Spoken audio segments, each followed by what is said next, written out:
êtes sur Be Smart for Change et je vous retrouve depuis la 3e édition des M&A Stories, le grand événement du M&A que nous avons lancé il y a maintenant 3 ans. Nous recevons aujourd'hui plus de 200 directeurs M&A pour parler des grandes tendances des fusions-acquisitions dans nos groupes français et internationaux. Pour parler d'un sujet ô combien important, le sujet des carve-out, j'ai le plaisir d'accueillir sur ce plateau Inès Omri. Bonjour Inès. Bonjour Mathieu. Vous allez bien? Fort bien. Fort bien, vous êtes Head of Deal Strategy au sein de KPMG en France. Merci d'être avec nous.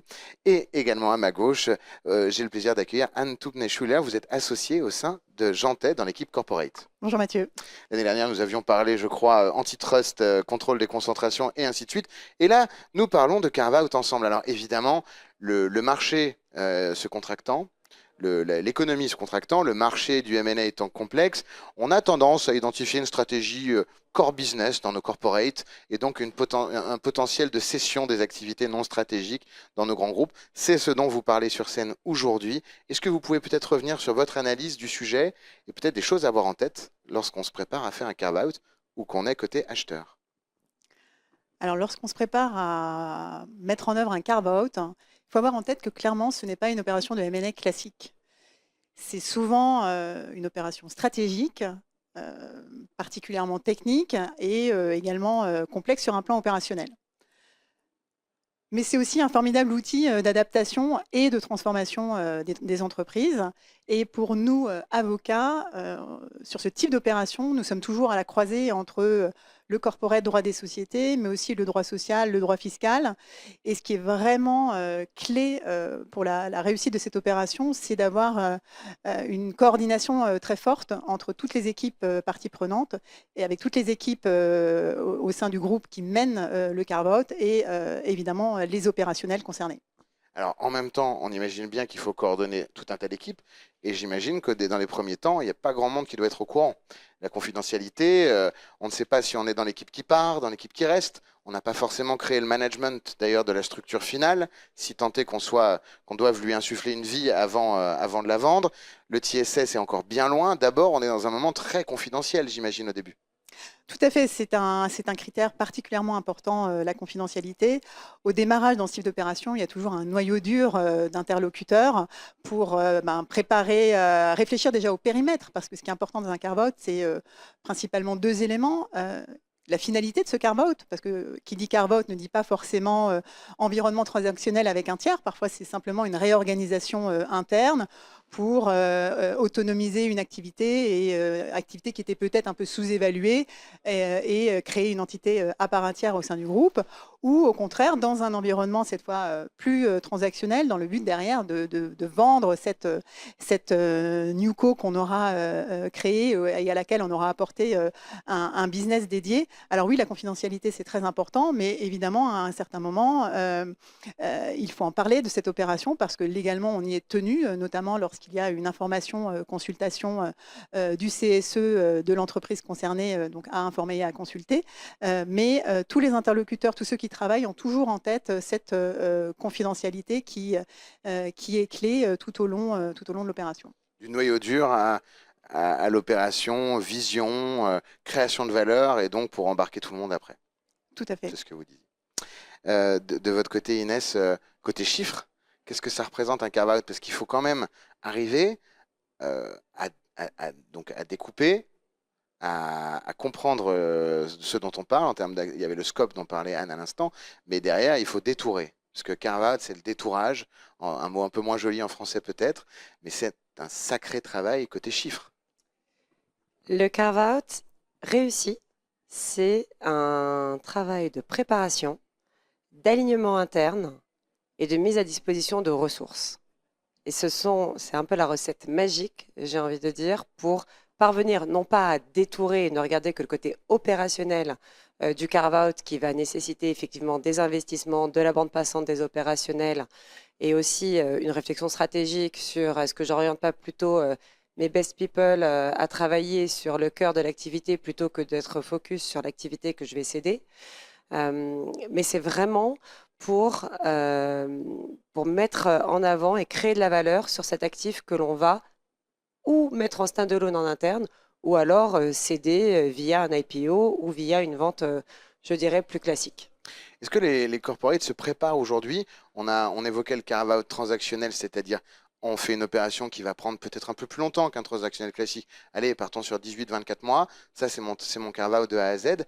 Est-ce que du coup, vu qu'on est dans un certain attentisme M&A en ce moment, est-ce que du coup, beaucoup d'entreprises se préparent en déjà préparant le carve-out, en l'autonomisant, et puis derrière en prévoyant peut-être plus tard de faire une vraie transac? On a un peu parlé lors de notre table ronde avec justement cette création du mot carve-in, qui est une mise en Ah, stand-alone avant de considérer un opt-out de l'asset, mais donc déjà de le mettre à part pour voir comment il va évoluer dans une structure stand-alone. Mais pour répondre à la question, c'est un peu les deux. Il y a des sociétés, il y a des corporates qui vont se préparer et qui vont à la fois faire leur revue de portefeuille, décréter qu'un actif est non-core et donc se mettre en ordre de bataille. Et un carve-out, ça peut être 18-24 mois et encore tout dépend de l'environnement éthique que l'on veut faire parce que sinon ça peut être plus long. D'autres vont juste l'avoir en tête, le mettre sur un papier et puis quelque part attendre le moment de la due deal pour se mettre en ordre de bataille et ces moments-là sont un peu douloureux pour tout le monde. merci à toutes les deux pour ce premier point. Anne, vous vouliez prendre la parole? C'était simplement pour indiquer que tout dépend aussi de la situation de l'activité. Si c'est une activité qui va bien et qu'on a peut-être un peu plus le temps de se préparer, oui, clairement, les corporates déterminent des stratégies, reprennent le périmètre, définissent aussi la structure juridique, parce qu'en fait, la particularité, on parle beaucoup de carve-out, mais il n'y a pas de définition juridique. Ça recouvre une multitude de montages juridiques différents. Ça peut être très simple si l'activité est déjà isolée au sein d'une filiale du groupe. Quel cas, c'est plus un spin-off? C'est un share deal, voilà, simplement. Ça peut être aussi plutôt un asset deal. Est-ce que ça recoupe déjà un fonds de commerce si on fait une cession de fonds? Ce qu'on voit beaucoup, ce sont les apports partiels d'actifs, avec donc l'apport d'une branche économique autonome à une NewCo qui est créée, et derrière l'opération de cession. Donc c'est vraiment très au cas par cas, et c'est pas forcément la même chose si on se retrouve avec une activité qui est en difficulté, où là potentiellement on est plus dans ce qu'on appelle du distress M&A, avec différentes phases. Est-ce qu'on est dans une procédure de prévention ou déjà dans une procédure collective? Donc les hypothèses sont nombreuses. Et allez, phrase savante, le Carvin, fonds de continuation pour corporate, pour une activité distressed. Est-ce qu'un Carvin peut également, dans le cas, vous évoquiez les différences entre une situation où tout allait bien et une situation où tout allait mal. On voit que dans les fonds de private equity, un continuation fund peut en même temps permettre on va dire de préserver sa sortie en vue d'une création de valeur certaine dans les prochaines années, ou alors se donner un petit peu plus de temps, peut-être pour une participation qui tout saute. Est-ce que du coup, un carve-in, dans le cas où on n'est pas pressé dans un corporate, pourrait justement permettre de pouvoir bien comprendre l'actif qui pourrait être distress en vue de maximiser une vente future? Je commence, mais Plutôt qu'une session à prix négatif tout de suite. il y a plusieurs temporalités. Ça peut être aussi une façon de, de regarder les différentes options qui peuvent s'offrir. Ça peut aussi être donc une mise en stand-alone. Ça peut aussi être ouvrir une partie du capital à un minoritaire. Prise de contrôle rampante. Prise de contrôle rampante, exactement. Je dirais pas que c'est juste s'acheter du temps pour s'acheter du temps. Ça a été dit aujourd'hui très justement par un intervenant. Aujourd'hui, les prix sont ce qu'ils sont. Si on veut faire le deal, on le fait. Il faut juste pas s'attendre à des valorisations telles qu'elles étaient il y a 3 ans.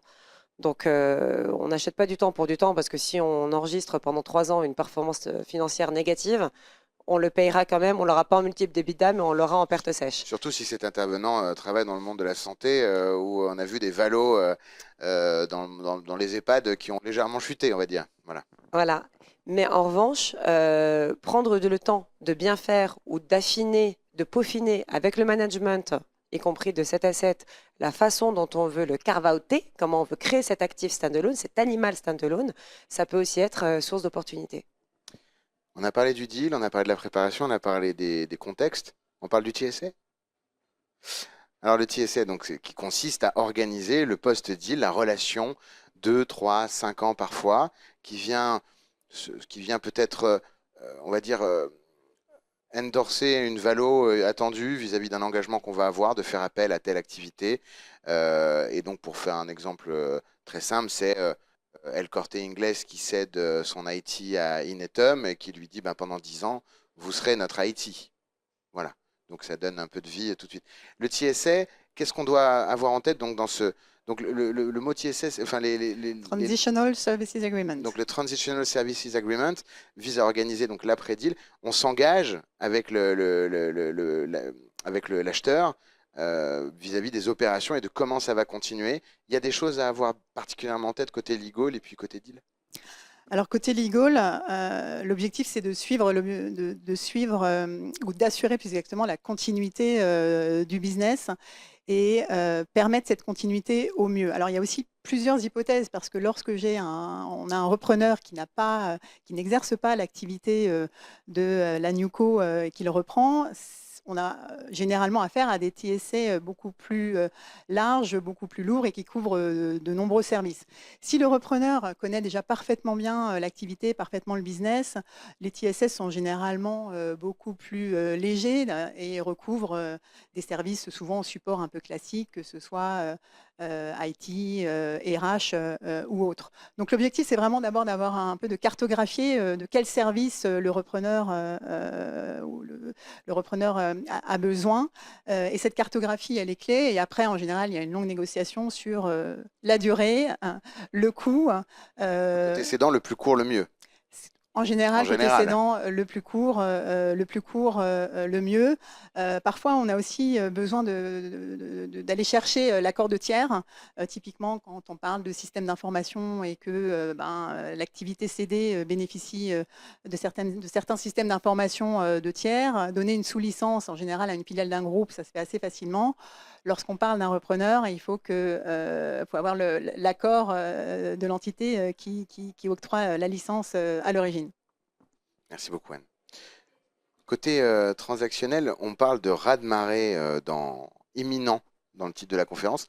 C'est ce que vous voyez? Les corpos sont à la manœuvre côté carve-out, beaucoup, un peu, à la folie. Alors, on est revenu un petit peu sur cette terminologie de raz-de-marée qu'on trouvait peut-être négative dans le sens, on le voit plutôt comme une nouvelle vague. Il y a 3-4 ans, on a eu une grande vague d'acquisition. Aujourd'hui, les corporates ou les fonds sont plus dans un moment de recentrage. Ça n'a pas encore vraiment commencé. Ils sont en réflexion. Ça dépend de secteur d'activité. Il y a eu un moment, tous les grands pharma ont carve-outé leur activité CHC ou OTC.